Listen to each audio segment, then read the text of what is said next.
Des feux de forêt actifs dans la région et des syndicats en santé craignent des ruptures de service. Voici ce qu'on a pour vous.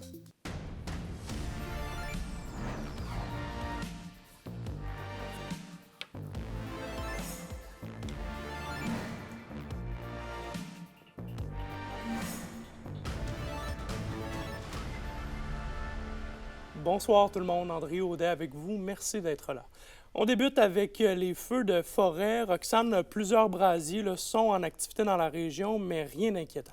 Non, Andréi, la Sopfeu confirme 4 brasiers contenus au Témiscamingue et un autre maîtrisé dans la vallée de l'Or qui ont tous débuté la fin de semaine dernière, dont un incendie signalé récemment qui est toujours en cours d'évaluation. Quant aux 3 autres, leur progression est temporairement arrêtée et ne devrait pas s'étendre de plus de 10 avant les 10 prochaines heures.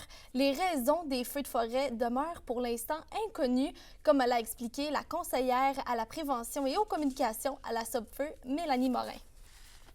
Donc, les incendies que nous avons connus dans le Témiscamingue et dans l'ouest de l'Abitibi hier, dimanche après-midi, tous maintenant contenus.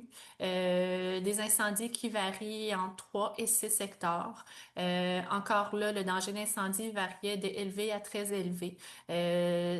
On pouvait s'en attendre compte tenu du temps sec et de la belle météo qu'on connaît en ce début d'automne.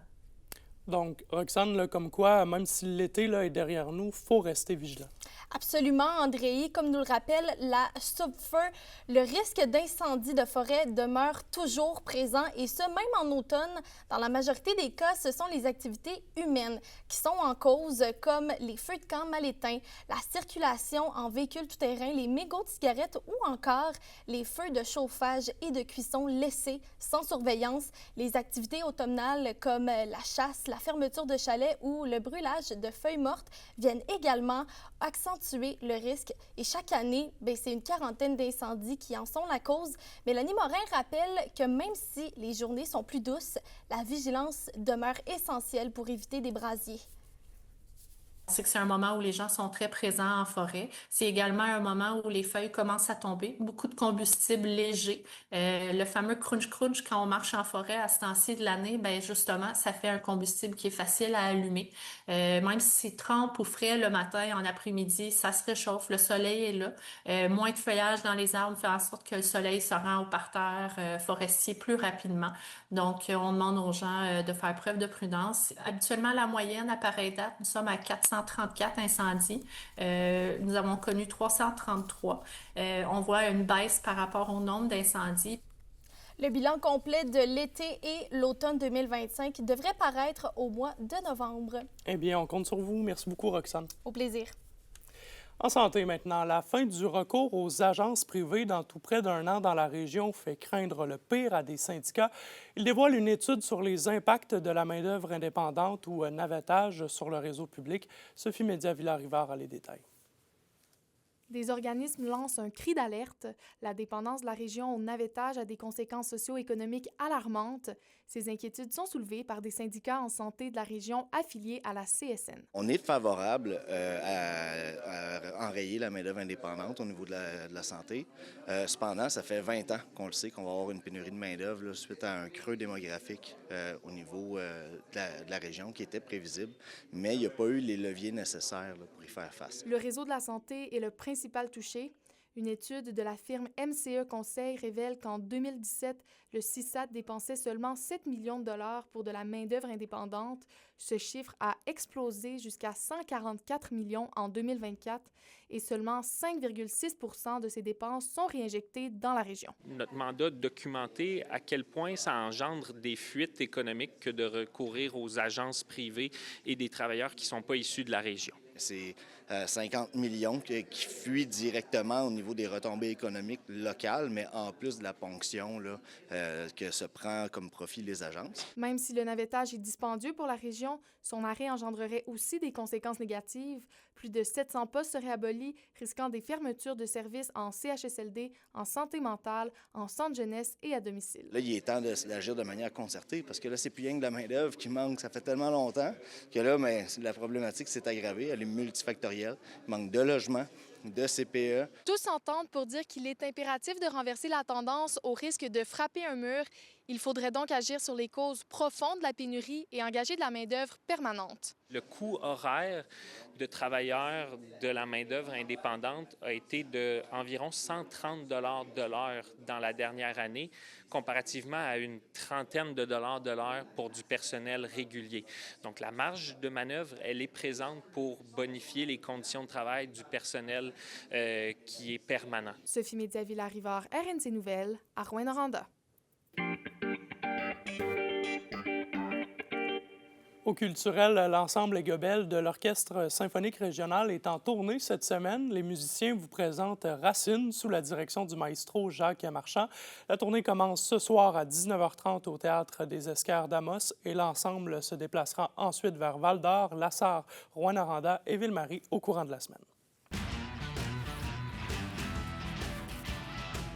Au sport maintenant, les équipes de la LHJMQ de la région débutaient leur saison ce week-end et disons que les deux équipes n'ont pas connu le même scénario. Olivier Morin nous résume.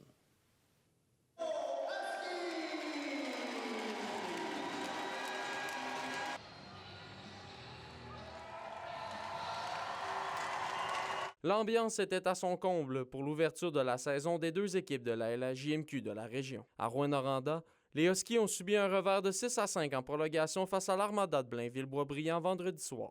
La troupe de Steve Hartley a complété sa fin de semaine en disposant des Olympiques de Gatineau par la marque de 3-2 samedi. Une récolte de 3 points sur une possibilité de 4 malgré un week-end qui n'a pas été de tout repos. On n'avait peut-être pas aimé notre match de vendredi dans la totalité. On avait fait des bonnes choses, mais on savait qu'on pouvait être meilleur. Puis j'ai adoré la façon que les gars ont répondu là, samedi soir. Puis honnêtement, ça a été un match où on a contrôlé du début à la fin. Puis on a fait beaucoup de bonnes choses. Même si l'entraîneur-chef Hartley considère la séquence de match comme mission accomplie, il ne veut pas trop sauter vite aux conclusions. On a 12 nouveaux joueurs.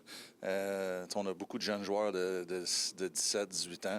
On sait qu'il va y avoir des soirées où ça va peut-être être un petit peu compliqué, comme qu'on a vu vendredi soir. Un scénario bien différent de l'autre côté de la 117, alors que les Foreurs ont débuté leur campagne avec 2 défaites en autant de rencontres. Vendredi soir, le Varéor a subi un revers de 4-3 face à Gatineau dans un match où il a tout de même été dans le coup. On a manqué d'exécution un petit peu, on a manqué à quelques occasions notre positionnement sur la glace n'était pas adéquat, mais j'ai quand même aimé notre prestation, ça aurait pu très bien virer de notre côté. Le match de samedi, pour sa part, a oublié alors que l'équipe a subi une cinglante défaite de 7-0 face à Blainville-Boisbriand.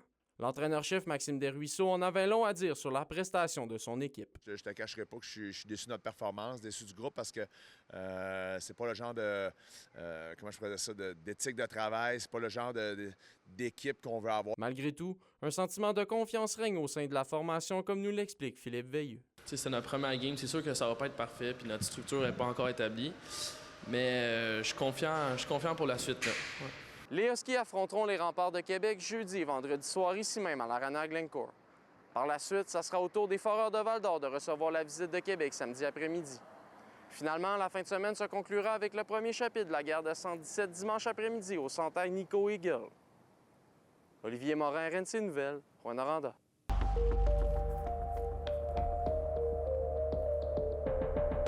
À la météo, eh bien, la pluie qui nous guette pour ce soir et cette nuit, alors qu'on attend entre 30 et 40 % de probabilité d'averse selon les secteurs, des maximums entre 11 et 15 degrés. Demain, la pluie qui va perdurer, mais pas le soleil là, qui devrait quand même faire son apparition. Maximum de 22 en Abitibi et de 21 au Témiscamingue. Un petit aperçu pour mercredi, les nuages qui devraient s'alterner avec le soleil. Maximum de 22 plus au nord et de 23 plus au sud. Quand même là, des températures encore confortables pour ce début d'automne, on va le prendre. C'était l'essentiel de vos informations en ce mardi 22 septembre. Merci beaucoup d'avoir été du rendez-vous. Mon collègue Zachary Desrosiers nous revient demain avec le compte-rendu du lancement de la campagne du candidat à la mairie de Val-d'Or, Benjamin Turcotte. D'ici là, je vous souhaite une excellente soirée sur nos ondes.